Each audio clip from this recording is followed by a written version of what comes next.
dubbiin bara kanaaf nuuf hin galle. Nuuf hin galle dubbiin artistoota nuuf hin galle. Nuuf hin galle dubbiin diasporaa kun nuuf hin galle.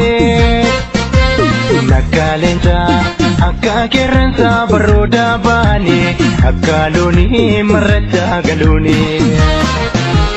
Nuuf hin galle dubbiin bara kana nuuf hin galle. Nuuf hin galle dubbiin artistoota nuuf hin galle. Nuuf hin galle dubbiin diasporaa kun nuuf hin galle. Nakka goota akka dhiiraa daadachaa baane akka saree gurra galuuni. Seenirraa bareeda mooree gochaan kuni. Seenirraa eegama mooree dubbiin kuni.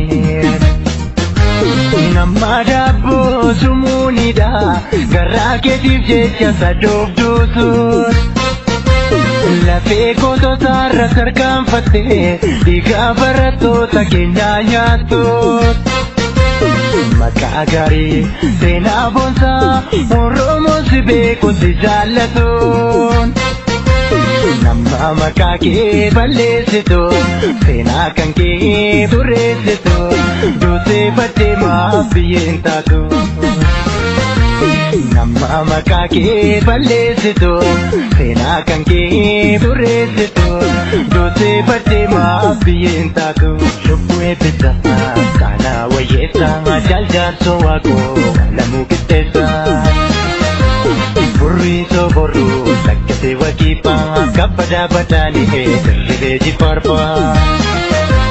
Dhiiga barattoota sosoo laaltanii diina Oromootiin wal taatanii.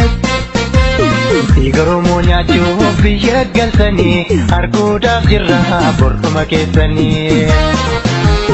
Lafti isin har'aa deebistanii qarshii isin ittiin guyyoomfamtanii. Sangaa booda gurgursiisanii sabbata yoo naanikanii. Isin gammachiisa mogochi kuni dafkaa dhayyeessaan bashannanuuni.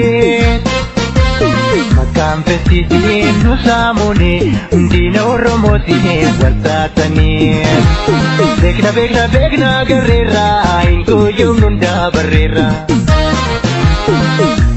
Osoo nyaattanii osoo dhugdanii jireenya qananii osoo jiraattanii akkamiin jagattu kan maakalaawwiif qaallittii jiranii ifa aduu arguudhaaf hoggayyuu hawwanii.